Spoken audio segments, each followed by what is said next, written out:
الله الرحمن الرحيم الحمد لله رب العالمين وصلى الله على سيدنا محمد وأهل بيته الطاهرين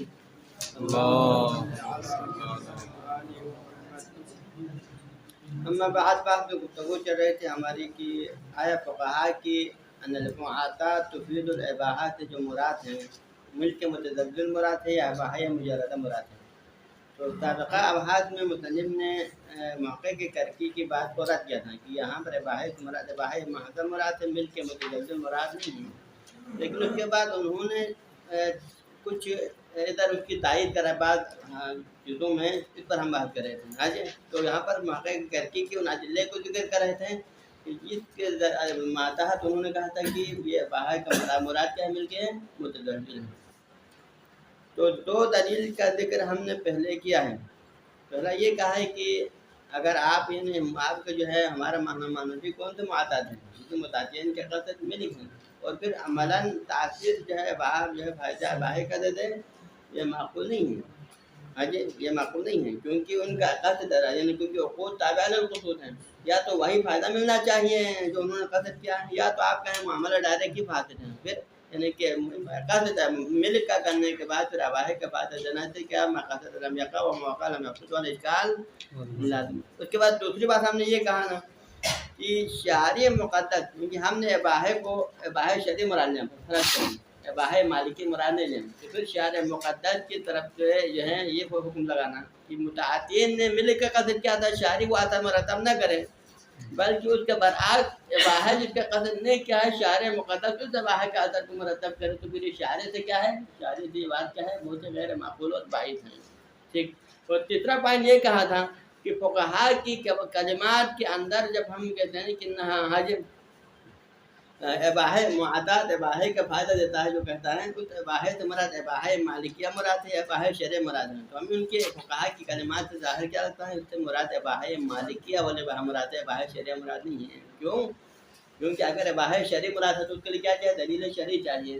ہاں جی، لہٰذا اس کا مطلب یہ کہ اباحہ اس اباحہ ہے جو کہ پہلے ملک کے ذریعے سے حاصل ہوتا ہے، ملک کے نتیجے میں حاصل ہونے والا اباحہ. ختم. آگے جا رہے ہیں وَيُؤَيِّدْ إِرَادَةُ الْمِلْكِ، اور اسی مطلب کی تائید ہوتی ہے ارادۃ الملک ان المراد الفقهاء من کلامهم ان المعاطات تفید الاباحہ فالمراد هو الملک المتزلزل، کہ فقہا کے کلام میں اباحہ سے مراد کیا ہے، ملک متزلزل مراد ہے. تو اس بات کی تائید ہمارے پاس موجود ہے. وہ کیا ہے، ان ظاہر اطلاقهم اباحۃ التصرف شمولها للتصرفات التي لا تسع الا من المالک. ٹھیک ہے، دیکھو تصرفات کی دو قسم ہوتی ہے نا. فرض کر آپ نے اباحہ کرا دیا، فرض کر آپ نے مان لیا کہ معاطات اباحہ کا فائدہ دیتا ہے. تو اباحہ کا فائدہ دینے کا مطلب کیا، ہم نے پہلے کیا کہا کہ اباحہ کا مطلب یہ ہے کہ تصرف جائز ہے. میں نے اپنے مال کو آپ کے لیے مباح کرا دیا، تو میرے مطلب ہے کہ میرے مال میں تصرف آپ کے لیے مباح اور جائز ہے. اب تصرفات کی دو قسم ہوتی ہیں. ایک تصرفات ہیں جو ملک پر موقوف نہیں ہیں. بعض تصرفات کیا ہیں، فرض کرے میں نے آپ کی کتاب کو لایا اور میں نے اس کو مطالعہ کیا، میرے آپ کی کتاب کا مطالعہ کرنا جو ہے میری ملکیت میں موقوف ہے، بغیر ملک کے آپ کی کتاب کو مطالعہ کر سکتے نہیں کر سکتے. فرض کرے آپ کے کپڑے کو میں نے لایا، میں نے پہن لیا، میرا پہننا کیا ہے، ملک پر موقوف نہیں ہے. ٹھیک ہے، تو لہٰذا بعض جو ہے تصرفات ہیں یہ ملکیت پر موقوف نہیں ہے، غیر مالک اس تصرف کا انجام دے سکتے ہیں. لیکن بعض تصرفات وہ ہوتے ہیں کہ جو متوقع ملک ہوتا ہے کہ جب تک وہ مالک نہ ہو وہ تصرف نہیں کر سکتا. فرض کر آپ کی کتاب کو میں نے لایا، اب میں کسی اور کو فروغ کرنا چاہتا ہوں. اب یہ کتاب کسی اور کو فروغ کرنے کے لیے کیا چاہیے، اگر اس کا اذن نہیں ہے تو پھر مجھے خود مالک ہونا چاہیے. اگر میں مالک نہیں ہوں تو کسی کی کتاب کو کسی اور کو فروغ نہیں کر سکتا. ایک کنیز انسان نے خرید لیا کسی سے مثلا، فرض کرے اباحہ کا فائدہ تھا، فقط کنیز کے ساتھ دیگر مگر کے کام وغیرہ کرا سکتے ہیں، لیکن کنیز کو فروغ کرنا یا کنیز کے ساتھ ہم دوسری کرنا آپ کے لیے جائز نہیں، کیونکہ متوقع. ٹھیک. تو تصرفات ایک ہیں جو ملک پر موقوف نہیں ہے، بعض تصرفات وہ متوقع ملک ہوتا ہے. اب فقہا نے فرمایا کہ معاطات اباحہ کا فائدہ دیتا ہے، یعنی اباحہ کا فائدہ دیتا ہے تو کیا مراد ہے نا، معاطات کے نتیجے میں تصرفات جائز ہیں. اب انہوں نے مطلق رکھا اپنے کلام کو، انہوں نے یہ نہیں کہا کہ فقط وہ تصرفات جائز ہے جو ملک پر موقوف نہیں ہیں، وہ تصرفات جائز نہیں ہے جو ملک پر موقوف ہوں. اس طرح کے قید نہیں لگا دیں. بلکہ مطلقاً ہر قسم کے تصرفات کو جائز قرار دیا ہے، چاہے وہ تصرفات جو ملک کا موقوف نہ ہو، جیسے کہ کپڑے کا پہننا، کتاب کا مطالعہ کرنا وغیرہ، وہ تصرفات کو بھی انہوں نے جائز قرار دیا جو کہ ملک کے بغیر ممکن نہیں ہے، جیسا کہ فروغ کرنا یا کنیز کے ساتھ ہمدردی کرنا۔ تو لہٰذا ان کا کلام کو بطور مطلق کہنا، مطلقاً یہ کہنا ہے کہ اباحہ کا فائدہ دیتا ہے، یہ اس بات کی دلیل ہے کہ ان کی مراد ملک مراد ہے، اباحہ مراد نہیں ہے۔ اگرچہ انہوں نے لفظ اباحہ کو استعمال کیا ہے، لیکن اس اباحہ سے ان کی مراد کیا ہے؟ ملک متزلزل مراد ہے کہ معتاد ملک کا فائدہ دیتا ہے۔ جب ملک کا فائدہ دیتا تب جا کے ان کے لیے تصرفات کیا ہوا؟ جائز ہوا۔ اگر یہ معتاد ملک کا فائدہ نہ دیتا تو پھر وہ تصرفات جائز نہیں ہوتا جو موقوف علی الملک ہو۔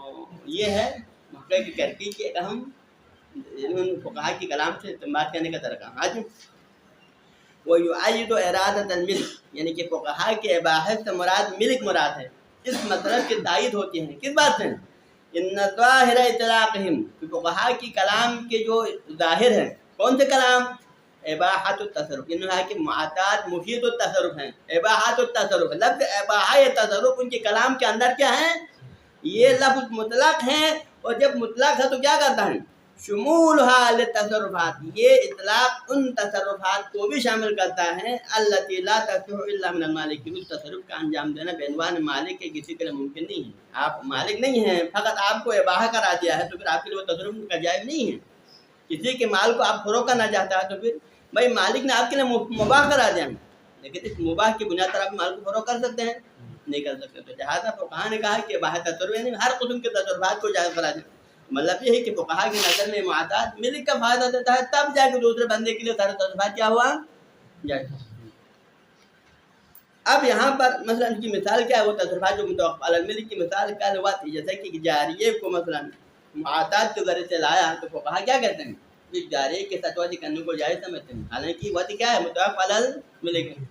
والعتق، اسی طرح غلام کو معتاد کے ذریعے سے لایا کسی بندے نے، معتاد کے ذریعے سے، اب فقہا نے کہا کہ مفید التصرف ہے، یہ جائز و تصرف ہے، جبکہ فقہا کا نظر یہ ہے کہ اس غلام کو آپ فروغ کرنا جائز ہے، یعنی آزاد کرنا۔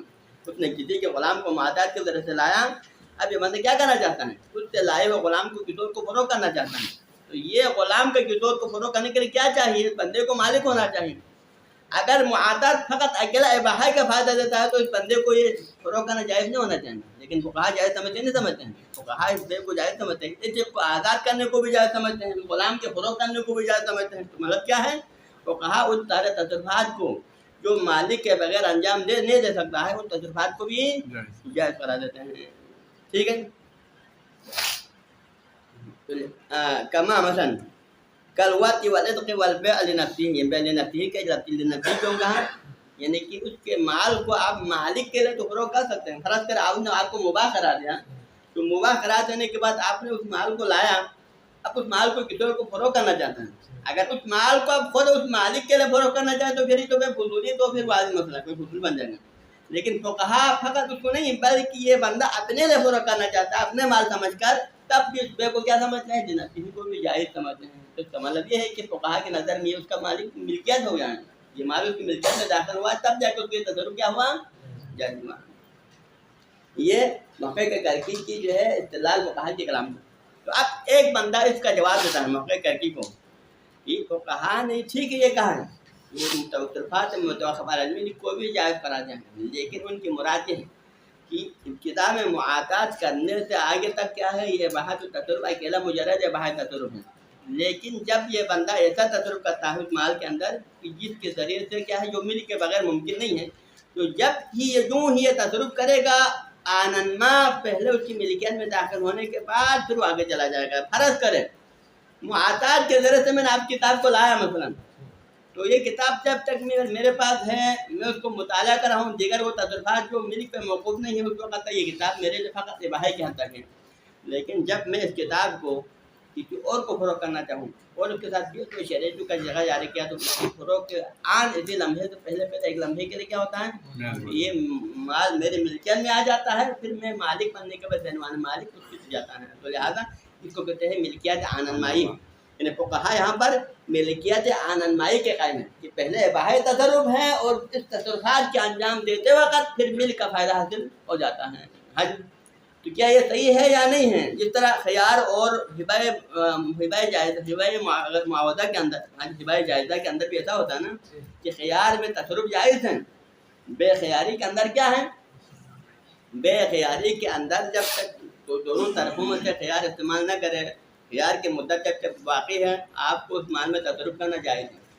لیکن جب یہ بندہ ایک لمحے میں اس مال میں جو بے خیاری کے جو مال ہے اس مال میں ایسا تصرف کرتا ہے جو متوقف علی الملک ہو، پھر یہ متوقف علی الملک کا تصرف کرنے سے کیا حاصل ہوتا ہے؟ ملکیت آن المائی، کہ آن واحد میں فوراً وہ ملک لازم میں بدل جاتا ہے، پھر یہ کیا ہے تو وہ آگے منتقل ہو جاتا ہے۔ اور اس طرح ہبہ جائزہ کے اندر بھی ہبہ جب تک قبضہ نہ کرے اس وقت تک کیا ہے؟ اس کے لیے تصرف جائز ہے، لیکن فقط اباحے کے حد تک۔ اب تک یہ تصرف فقط کیا ہے؟ اباحے کے حد تک ہے، لیکن جب اس نے تصرف کر دیا تو تصرف کرتے ہی کیا ہو جاتا ہے؟ وہ لازم میں بدل جاتا ہے، پھر وہ اباحہ کیا ہوتا ہے؟ ملک میں، جہاں وہاں بے خیاری اس کے اندر ہے ہبے کے اندر، اور یہاں اسی معطات کے اندر بھی یہی ہے کہ ملکیت آننمائی جس طرح وہاں صحیح ہے اور یہاں پر بھی ملکیت آننمائی صحیح ہے۔ تو اس کا جواب دیتے ہیں محقق کے کر کے جواب کیا دیتے ہیں کہ یہ قیاس مال فارق ہے۔ اب معطات کے مسئلے کو خیار وغیرہ کے ساتھ قیاس کرنا قیاس مال فارق ہے، کیونکہ وہاں پر اگر ملکیت آننمائی کا اگر وہ قائل ہے تو پھر وہاں دلیل ہے، وہاں پر کیا ہے؟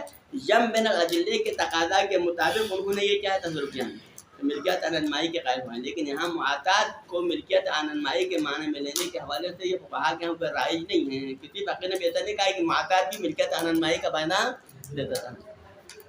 بناتے کہ وہ التزامہم، فقہا کا اس بات پر التزام کرنا، اس بات کو تسلیم کرنا کہ حصول الملک مقارنا لحاظ تصرفہ، یعنی کہ پہلے تو معطات کے ذریعے سے اباحہ حاصل ہوا تھا، پہلے اباحہ تھا، لیکن جب یہ ان تصرفات کو انجام دیتا ہے جو متوقف علی الملک ہے تو اس تصرفات کے ساتھ ہی کیا حاصل ہو جاتا ہے؟ ملکیت آننما حاصل ہو جاتا ہے، جیسا کہ کما اذا وقعت هذه التصرفات من الخيار، جیسے کہ اگر یہی تصرفات، کون سے تصرفات؟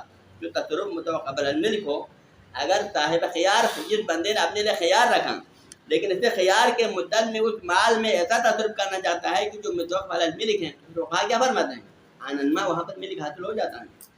اور من الواہب الذی یجوز له الرجوع، اس طرح وہ واہب جس نے کسی مال کو ہبہ کیا اور اپنے لیے خیار رکھا مثال، تو لہٰذا اس کو قبضے میں اس کو تصرف جائز تھا، لیکن آن واحد میں جب یہ تصرف کرتا ہے تو فوراً کیا ہوتا ہے؟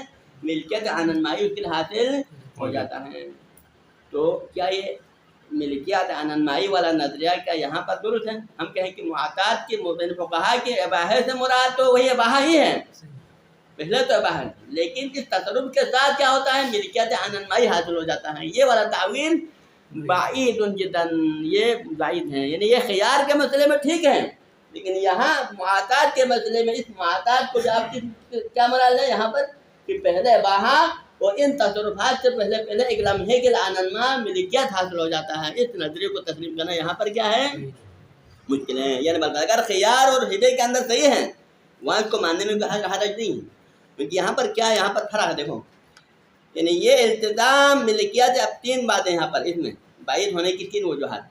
پہلی وجہ یہ ہے کہ ملکیت آننمائی کے حصول کے بارے میں جو ہے تسلیم کرنا جو ہے قبل جو ہے یہ فقہا کے ہاں غیر معہود ہیں، خیاری کے اندر ہبے کے اندر رائج ہے ان کے ہاں یہ ملکیت آننمائی وہاں پر معہود ہیں، لیکن معطات کے اندر ملکیت آننمائی کے بارے میں تسلیم کرنا یہ کیا ہے؟ غیر معہود ہے، ہاں کے فقہا کے درمیان میں یہ غیر معروف اور غیر معہود نہ ہیں۔ ٹھیک، دوسری بات وہاں پر آپ نے قیاس کیا ہبہ اور یہاں پر معطات کو، کہا کہ وہاں پر ہبہ اور خیار کے اندر چونکہ ملکیت آننمائی کا تصور درست ہے لہذا یہاں پر بھی درست ہونا چاہے، تو یہ قیاس مال فارق ہے، کیونکہ وہاں پر جمع بین الادلے کے مطابق انہوں نے کیا جمع بین الادلے کے تقاضا کے ساتھ انہوں نے ملکیت آننمائی کو تسلیم کر لیا، لیکن یہاں پر کوئی ایسا دلیل موجود نہیں ہے جو ملکیت آننمائی پر عمل کیا جائے۔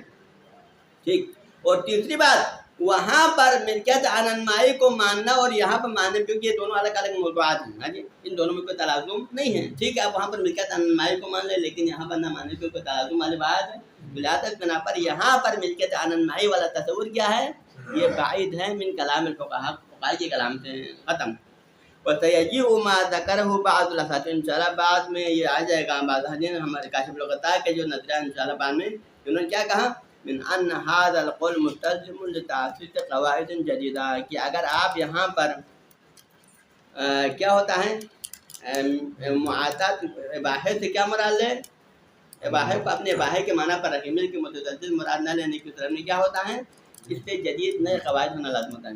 اگر آپ کہیں کہ المعاطات المقصود بها الملک، معاطات سے ملک متعین کا قصد کیا ہو؟ ملک کا ہو، لیکن فائدہ کیا دے جائے؟ اباحے کا، تو اس کو ماننے سے کیا لازم آتا ہے؟ چند نئے قواعد فقہی کا بننا لازم آتا ہے، یعنی کہ اصل قواعد فقہی سے ہٹ کر اپنی طرف سے چند قواعد کا بنانا لازم آتا ہے جو کہ خلاف اصل میں یہ لازم آتا ہے۔ جو وہ معاطات جس میں متعین کے قصد ملک کا ہو، اس سے اباحہ مراد لینے کی صورت میں چند نئے قواعد کا بننا لازم ہوتا ہے۔ یہ اشکال کن پر آتا ہے؟ یہ فقہا کی معروف نظرے پر، یعنی فقہا کے اوپر یہ اشکال آ جاتا ہے۔ لیکن مصنف آگے فرماتے ہیں لیکن الانصاف، لیکن انصاف کا تقاضا یہ ہے کہ ان القول بالتزامہم لہذ الامور، کہ ٹھیک ہے فقہا کے اس کلام پر اشکالات آ جاتا ہے کہ انہوں نے متعین نے قصد ملک کا کیا لیکن ہم اس کو اباحے پہ عمل کیا، کیوں کیا؟ ما قصد لم یقع وما وقع لم یقصد والا اشکال فقہا پر آ جاتا ہے، ٹھیک۔ اس کے بعد پھر دوسرا اشکال کہ تصرفات جو متوقع علی الملک ہیں، آپ ادھر معاطات کو مفید اباحہ قرار دیتے ہیں لیکن پھر ان تصرفات کو بھی جائز قرار دیتے ہیں جو متوقع علی الملک ہیں، کیوں قرار دیا؟ یہ اشکال بھی فقہا پر آ جاتا ہے۔ تو یہ بعض اشکالات فقہا کے کلام پہ وارد ہو جاتا ہے، کب؟ اگر معاطات کو مفید اباحہ قرار دے، اور اباحہ تو کون سے اباحہ مراد ہے؟ اباحہ مجردہ مراد ہے، تو پھر یہ اشکالات فقہا کے کلام میں وارد ہو جاتا ہے۔ لیکن کیا ہے؟ لحاظ الامور احوان، یہ ان فقہا پر ان اشکالات کے آنے کے باوجود ان اشکالات کا جو ہے حل کرنا ہمارے لیے آسان ہے، کس کے مقابلے میں؟ من توجیہ کلماتہم، فقہا کی کلمات کی توجیہ کے مقابلے میں جو اس کی محقق کر کے نے کیا، یعنی محقق کر کے نے کیا کیا؟ فقہا کے اباحہ سے مراد کیا مراد لیا؟ ملک متزلزل مراد لیا، یہ زیادہ مشکل ہے، سمجھانے رہا ہے۔ یعنی فقہا کے کلام کے اندر ٹھیک ہے آپ نے جو بات اشکالات کیا، ما قصد لم یقع وما وقع لم یقصد وغیرہ، یہ جو تصرفات کے حوالے سے جو آپ کی بات ہیں یہ اشکالات آ جاتے ہیں، لیکن یہ اشکالات کا حل کرنا، یہ اشکالات قابل حل ہے، یہ ہمارے لیے آسان ہے۔ اس کے برخلاف محقق کرکی کے تاویل کے برخلاف کہ انہوں نے فقہا کی کلام میں اباحہ تو مراد کیا مراد ہے؟ ملک متزلزل مراد، یہ کتنا تک مشکل ہے، تو لہٰذا یہ مشکل ہے فقہا کے کلام، اس کو جو ہے اس کے تاویل کرنا ہمارے لیے آسان ہے۔ تو لہٰذا ان القول بالتزامہم لہذ الامور احون، ان کا ان امور کا پابند ہونا فقہا کا یہ زیادہ آسان ہے، کس کے مقابلے میں؟ من توجیہ کلمات، فقہا کی کلمات کی توجیہ کے مقابلے میں، الذی فعلہ محقق الکرکی، جو محقق نے انجام دیا میں حمل کلامہم باللفظ الاباحہ علی ملک المتزلزل۔ ہاں جی، فإن هذه الامور، اب یہاں سے مصنف فقہا کے کلام پہ آنے والے اشکالات کو رد کرنا چاہتا ہے۔ محقق کرکی نے فقہا کے کلام پہ اشکالات کیا تھا نا، اس کو رد کرنا چاہتا ہے، یعنی یہاں پر کیا ہے؟ صغریٰ اور کبریٰ ہے۔ آپ دیکھیں محقق کرکی نے فقہا کے کلام پر جو اشکالات کیا ہے، یہ قیاس، ایک قیاس منطقی پر مشتمل ہے جس میں ایک صغریٰ ہے اور اس میں ایک کبریٰ ہے۔ صغریٰ و کبریٰ یعنی ایک مستقلات غیر عقلیات، ٹھیک۔ صغریٰ کے اندر انہوں نے یہ محقق کرکی نے یہ اشکال کیا، یعنی ان کے اشکال کا صغریٰ یہ ہے کہ فقہا نے ان تصرفات کو بھی جائز قرار دیا جو متوقع علی الملک ہیں، لہذا فقہا کا یہ جو فتویٰ دینا ہے کہ وہ تصرفات بھی جائز ہیں جو ملک کے بغیر ممکن نہیں ہیں، لہذا یہ اس بات کی دلیل ہے کہ فقہا کی کلام اباحہ سے مراد کیا ہے؟ ملک متزلزل مراد ہے، ٹھیک ہے۔ تو لہذا ملک متزلزل اور ان کے اس تصرفات کے فتویٰ کے درمیان ایک قسم کا تلازم میں ملازمہ عقلی ثابت کیا۔ پہلا فقہا کا یہ فتویٰ، اس کے بعد پھر ان کے اندر جو ملازمہ، ایک صغریٰ و کبریٰ ہے، تو مصنف اس صغریٰ و کبریٰ کے درمیان میں، اور صغریٰ کیا ہے؟ تصرفات، فقہا نے ان تصرفات کو جائز قرار دیا، یہ صغریٰ ہے، یعنی فقہا افتوا بجواز کل انواع التصرفات حتی التصرفات المتوقف علی الملک، یہ صغریٰ ہے۔ وأن هذا الفتوى بجواز التصرفات بجميع أنواع التصرفات الذي متوقف على الملك ملازم لأن مرادهم في الإباحة هو الملك المتزلزل، یہ ملازمہ ہے۔ فقہا کا یہ فتویٰ لگانا ہے کہ وہ سارے تصرفات بھی جائز ہیں جو متوقف علی الملک ہے، تو اس کا لازمہ یہ ہے کہ ان کی اباحہ سے کیا مراد ہے؟ ملک متزلزل مراد ہے۔ یہ ان کی جو ہے محقق کرکی کے کلام کا کبریٰ ہے، جو ان کا کبریٰ قانون کلی انہوں نے قسم کا قاعدہ بنا دیا۔ تو یہاں مصنف ان دونوں کو رد کرتا ہے، کبریٰ کو بھی رد کرتا ہے، صغریٰ کو بھی رد کرتا ہے۔ تو لہذا پہلا اشکال کبریٰ پر ہے، فإن هذه الامور لا يجتمع علیہن، آپ نے جو ملازمہ ثابت کیا ہے یہ ملازمہ غلط ہے، کوئی ملازمہ نہیں، فقہا ان کو جائز قرار دے اور پھر یہاں ان کے باہر سے مراد ملک متزلزل ہو سے کوئی ملازمہ نہیں ہے. ہاں جی لا استبعاد فی التزامها، کہ فقہا کے کلام میں انہوں نے ان تصرفات کو جائز قرار دیا ہے کہ جو متقبل الملک ہے اس کو جائز قرار دینے میں کوئی ابتباع نہیں، اس کو باعث قرار دینے کی کوئی وجہ نہیں ہے. اذا اقتصل اصل عدم ملکیہ، کیونکہ فقہا نے یہاں پر 3 دلیلوں کو جمع کیا ہے. معاطات کے اندر 3 قسم کی دلیل کو جمع کیا ہے، کیونکہ ایک نمبر 1 معاطات جس میں صیغہ نہیں ہے اور ہمیں شرعاً صیغہ اس کے اندر معتبر ہونے نہ ہونے میں شک ہوتا ہے. اصل اولی کیا ہے؟ اصل اولی کیا ہے؟ صیغہ معتبر ہونا چاہیے، کیونکہ اس کے اندر شرط ہے حاجی آیا بغیر صیغے کے، کیونکہ پہلے اصل اولی عدم الملکیہ ہے، ہر کوئی مال اپنی ملکیت میں باقی ہے. اب انہوں نے ایسا عقد کیا جس میں صیغہ شرط ہونا چاہتا ہے لیکن سر شرط کے بغیر اس نے فعل کو انجام دیا. اب یہ عقد کیا ہے؟ اس کا مؤثر ہونے نہ ہونا کیا ہے؟ مشکوک ہے. تو اصل اولی کیا ہے؟ ہمیں یقین نہیں ہے کہ ملکیت منتقل ہوا ہے کیونکہ جگہ نہیں ہے، تو اصل اولی عدم الملکیہ ہے. تو لہٰذا نمبر 1 کی اصل استصحاب عدم الملکیہ، یہ ایک دلیل اول ہے. اور دوسری طرف سے ہمارے پاس ان تصرفات کی صحت پر اجماع قائم ہے. فقہا نے اجماع قائم کیا ہے کہ یہ تصرفات کیونکہ متوقف علی الملک والے تصرفات بھی کہ سارے قسم، یعنی اگر کوئی معاطات کرے تو پھر اس معاطات کے نتیجے میں ہر طرف کو اس مال میں تمام قسم کے تصرفات جائز ہے، یہاں تک کہ وہ تصرفات بھی جائز ہے جو متوقف علی الملک ہوں. لہٰذا یہ اجماع ہے، دلیل ثانی اجماع. ٹھیک، تو لہٰذا ان 2 ادلے کے درمیان جمع کرنے کا تقاضا کیا ہے کہ ہم ان کی کیا مراد ہے کہ نمبر 1 ملک کا فائدہ حاصل نہیں ہوتا معاطات کے ذریعے سے لیکن اباحہ کا فائدہ حاصل ہو جاتا ہے. تو لہٰذا انہوں نے کیا کہا؟ معاطات اباحہ کا فائدہ دیتا ہے، ملک کا فائدہ نہیں دیتا ہے. تو لہٰذا ان ادلے کو جمع کرنے کے نتیجے میں انہوں نے فتویٰ دیا. ٹھیک ہے، لہٰذا ان هذه الامور ان فقہا کا یہ امور، کون سا امور؟ کہ ان تصرفات کو بھی جائز قرار دینا جو متوقف علی الملک ہے، جبکہ معاطات کو مفید اباحہ قرار دینا ایک طرف اور دوسری طرف ان تصرفات کو جائز قرار دینا جو متوقف علی الملک ہے. تو یہ سارے فتویٰ فقہا نے کیوں لگا دیا؟ لا استبعاد فی التزام، فقہا کے ان امور کو تسلیم کرنے میں کوئی اشکال نہیں ہے. اذا اقتضى الاصل عدم الملکیہ، کیونکہ اصل اولی کیا ہے؟ عدم الملکیہ ہے نا، وہ بغیر صیغے کے معاطات کرے تو ہمیں شک ہوا کہ ملکیت کا فائدہ حاصل ہوا نہ ہوتا. اصل اولی کے عدم الملکیہ، ہر مال اپنے مالک کے ہاتھ میں باقی ہے. ایک طرف یہ ولم یشاہد علیہا دلیل معتبر، اور اس معاطات کے ذریعے سے ملکیت کے حاصل ہونے پر کوئی دلیل معتبر ان کے پاس نہیں ہے. ٹھیک، جب دلیل نہیں ہے تو اصل اولی کے عدم الملکیہ ایک طرف، اور دوسری طرف وقت دلیل ہمارے پاس اور بھی ادلہ موجود ہے، بہت سارا ادلہ صحت التصرفات مذکر جو کہتا ہے کہ معاطات کے اندر میں کرنے والے تصرفات کو صحیح قرار دیتا ہے. ادھر اصالہ عدم الملکیہ کیا تقاضا کرتا ہے کہ معاطات مفید ملک نہیں ہے. ادھر ہمارے پاس بہت سارا ادلہ جو کہتا ہے کہ معاطات کے نتیجے میں حاصل ہونے والے مال میں سے ہر بندے کو تصرف کرنے کے اختیار حاصل ہے. تو یہ 2 قسم کا دلیل ہوا. ان 2 دلیلوں کے درمیان میں کیا ہے؟ معارضہ ہوا نہیں ہوا. یہ کہتا ہے کہ ملکیت حاصل نہیں ہوا، وہ کہتا ہے کہ سارے تصرفات جائز ہیں. تو لہذا ان 2 کے جمع کرنے کا تقاضا کیا ہے؟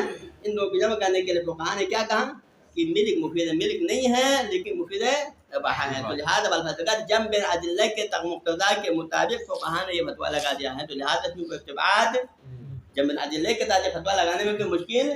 تو لہذا اس بنا پر ہمارے کو کوئی تلازم نہیں. آپ نے کیا تلازم لگا دیا؟ ایک ملازمہ ثابت کیا تھا کہ فقہا کا ان تصرفات کو جائز قرار دینا جو متوقف علی الملک ہو، یہ لازمہ ہے کہ فقہا کی کلام اباحہ سے مراد کیا مراد ہے؟ ملک متزلزل مراد ہے. تو یہ تلازم ثابت نہیں ہوا.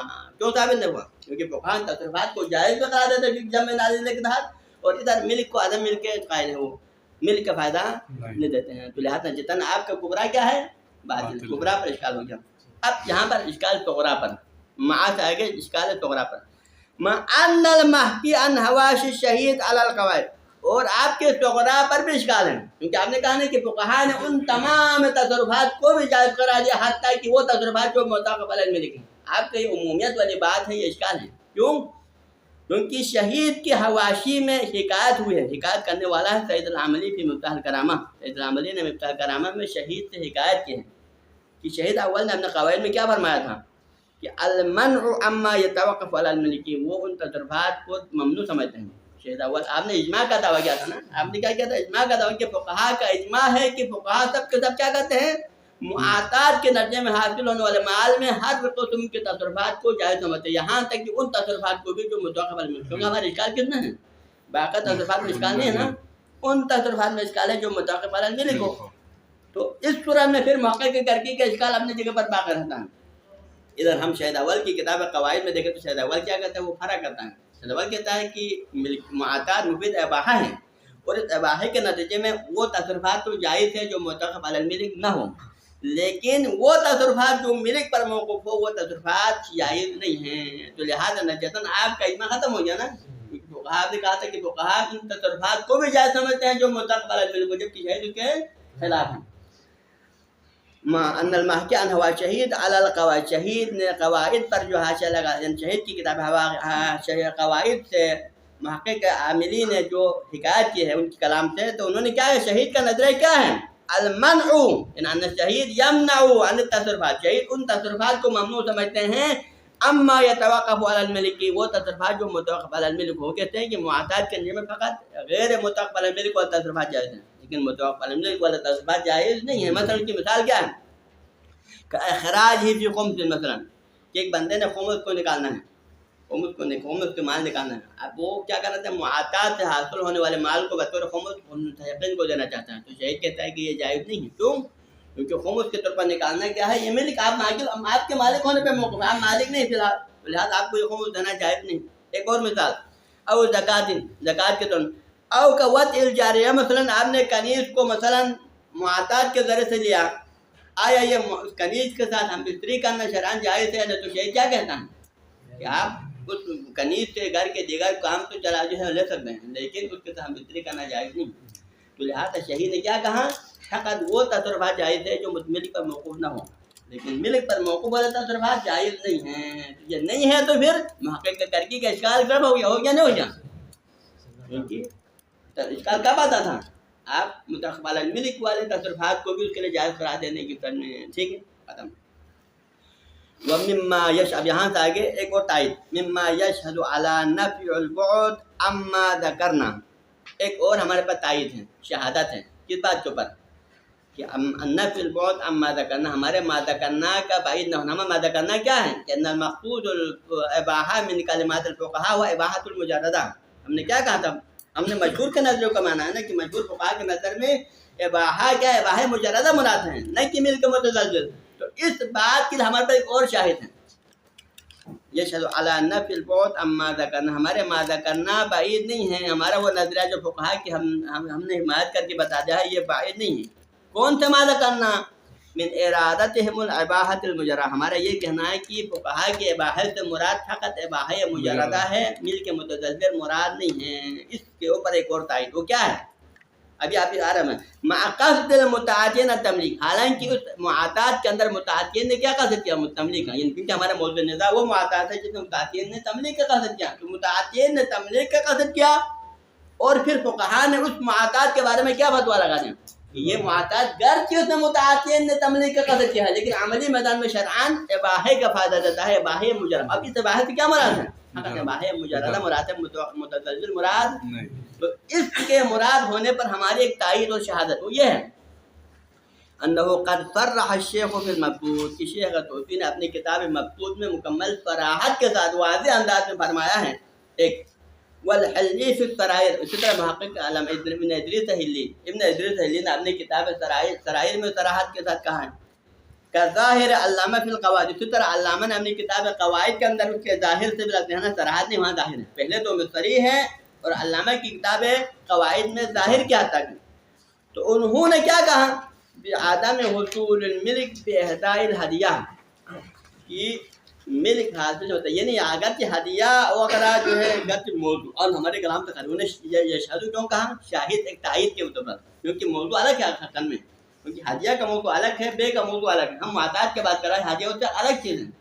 لیکن اگر یہ بات وہاں ممکن ہے تو یہاں بھی ممکن ہے، کیونکہ آپ نے کہا نا کہ متعاملین نے اباحے کا قصد کیا ہو، ہاں جی، یعنی ملک یعنی کا قصد کیا ہو، لیکن عملی طور پر اباحے کا فائدہ دیتا ہوں. اشکال کیا تھا موقع کرکی کا، کہ بھائی جب یہ لوگ ملک کا قصد کرتے ہیں تو جس کا قصد ملک کا ہوتا ہے پھر اباحے کا فائدہ کیسے حاصل ہوتا ہے، یہ دونوں قابل جمع نہیں کہا تھا نا. تو پھر مصنف فرماتے ہیں کہ یہ کوئی مشکل نہیں، ممکن ہے کہ اگر متعاطین ملک کا قصد کرے لیکن فائدہ عمل میدان میں اباحے کا ہو اور فقہاء اباحے کا فتویٰ دے دے، تو پھر یہ فقط ایک مقام پر نہیں ہے، بلکہ فقہا نے معاتات کے علاوہ چند دیگر مقامات پر بھی یہی کہا ہے. وہاں کہیں کہ وہاں پر بھی ان کا قصد تو ملک کا تھا، لیکن انہوں نے کہا فقہا نے کیا فرمایا، اباحے کا فائدہ دے دیتا ہے. تو مثال حاجم، تو لہٰذا یہ صراحت شیخ توفیق نے کتاب مقصود کے اندر، ندرس ہلین سرائر کے اندر اور علامہ نے اپنی کتاب قواعد کے اندر ظاہر کی حد تک انہوں نے کہا ہے، کیا کہا ہے، بعدم حصول الملک باحتیاء الہدیہ، کہ اگر کوئی کسی کو ہدیہ دیتا ہے لیکن اس میں ایجاب و قبول کا جگہ نہیں پڑتا، مثلا فقط لینا دینے کی شکل میں، لینا دینے کی شکل میں ہدیہ، معاطات بے کے اندر نہیں ہو رہا، بلکہ معاطات کس میں ہو رہا ہے، یہاں پر ہدیے کے اندر قسم کا معاطات چل رہا ہے، لینا دینا. بدون الایجاب والقبول، اس ہدیے کے اندر طرفین نے ایجاب و قبول کا صیغہ نہیں پڑھا، تو یعنی مثلا ہدیت و قبلت کی صیغہ جاری نہیں کیا، بلکہ فقط دیا ہے وہ جس نے لیا ہے. ولو من الرسول، اگرچہ ایجاب قبول اس رسول نے جو درمیان میں واسطہ ہے نا، فرض کرے میرا ہدیہ میں ادھر ہے، مطلب میرا دوست فرض کرے کہیں اور جگہ ہے، کبھی کبھار تو میں اس کے ڈائریکٹ ہدیہ اس کے ہاتھ میں سمجھ دیتا ہوں، یہاں پر رسول کی ضرورت نہیں ہے. لیکن ایک دفعہ میں نے پاکستان میں کسی کو ہدیہ بھیجا ہے، کسی کے ہاتھوں یہاں سے اکثر بہتر ہم ہدیہ بھیجتے ہیں نا، تو یہ ہدیہ میں ادھر سے بھیجتا ہوں اور وہ لینے والوں جا کے اس کو دیتا ہے، یہ رسول. اب میں نے یہاں پر ایجاب قبول بھی نہیں پڑھا، اور میں نے جس بندے کے ساتھ ہدیہ بھیجا ہے اس بندے نے بھی وہاں پر ایجاب قبول نہیں کیا، بلکہ فقط لینا دینے کا عمل کیا ہے. تو پھر فقہا کیا فرماتے ہیں، اس ہدیے کے اندر دینے والے نے تو ملک کے قصد سے دیا، ہدیہ نہیں دیا. میں نے ہدیہ بھیجا تو پھر اس کی ملک کے قصد سے دیا نا، اس کو اباحہ قرار نہیں دیا ہے، اباحے کے قصد نہیں بلکہ ملک کے قصد سے میں نے ہدیہ دیا ہے، اور دوسرے نے بھی ملک کے قصد سے لیا ہے. لیکن فقہا فرماتے ہیں کہ کیونکہ اس میں ایجاب قبول نہیں ہے لہٰذا یہ مفید اباحہ ہے، ملک نہیں ہے. قصد ملک کا ہے لیکن اباحہ فائدہ اباحے کا دیا، یہ یہاں پہ ممکن ہوا نہیں ہوا. جب ہدیے میں یہ ممکن ہو سکتا تو بے میں بھی ممکن ہو سکتا، کیوں ممکن ہو سکتی ہے، اس میں جیسا حج. تو لہٰذا صرح بعدم حصول الملک باحداء الہدیہ بدون الاجاب والقبول. انہوں نے کیا فرمایا، یہ تینوں علماء عالم نے فرمایا ہے کہ ہدیہ اگر فقط لینا دینے کی شکل میں دے دے اور صیغہ جاری نہ کرے، اجاب قبول نہ ہو، ولو من الرسول، یہاں تک کہ اس کے لے جانے والا نمائندے نے بھی اجاب قبول کا صیغہ جاری نہیں کیا، تو پھر یہ جو ہدیہ ہے فقط مفید اباحہ ہے. ولو قصد المتعاطین الملک، ہدیہ دینے والا لینے والے نے تو ملک کا قصد کیا تھا، لیکن عملی میدان میں فائدہ اباحہ کا. تو پھر کیا یہ ممکن تھا نہیں تھا؟ آپ نے کہا ممکن نہیں ہے، یہ تو ممکن ہے. یہاں پر فقہا نے فرمایا حج نعم، ابھی آ رہا جملہ بھی آ رہا ہے اصل بات، نعم یفید ذلک اباحۃ التصرف، لیکن اس سے تصرف کا فائدہ حاصل ہوتا فقط، یعنی انہوں نے قصد تو ملک کا کیا تھا لیکن فائدہ شرعی نقطہ نگاہ سے فقط اباحہ کا فائدہ ہے، ملک کا فائدہ نہیں دیتا ہے. یہ علماء نے کہا. لیکن الشیخ استثنى وتجر، ہاں لیکن بعد میں شیخ توفیق نے ایک چیز کو مستثنیٰ کیا، اس میں سے یہ فقط جاری ہے کہ ہم بستری کرنا ہے کہ ہدیہ، یعنی کیونکہ ہدیے کے ذریعے سے کیا ہے اس میں فقط اباحہ کا فائدہ دیتا ہے، ملک کا فائدہ نہیں ہوتا ہے. اباحہ تصرف جائز ہے لیکن اس میں کنیز کے ساتھ ہم بستری کرنا جائز نہیں ہے، یہ انہوں نے استثناء کیا. ٹھیک ہے، تو نتیجہ کیا ہوا، تو کہا کہ کلام میں لفظ اباحے کو اباحے پر رکھے، اس کو مل کے متلفظ پر حمل نہ کرے تو کوئی مسئلہ نہیں ہے، یہ عادی بات ہے، پھر اس سے محال لازم نہیں آتا، محققی کے بعد یہاں سے رد ہو جاتا ہے. ثم ان المعروف بین المتاخرین، اس کے بعد متاخرین کے درمیان میں جو معروف نظر ہے ہمارے علماء متاخرین کے درمیان کہ ان من قال بالاباحۃ المجردہ فی المعاطات، کیونکہ یہاں دو نظر ہوا نا، کہا کہ ہم معروف نظر یہ ہوا لیکن مورد ندا کون سے معاطات ہیں، آپ اتنے نہ رکھو.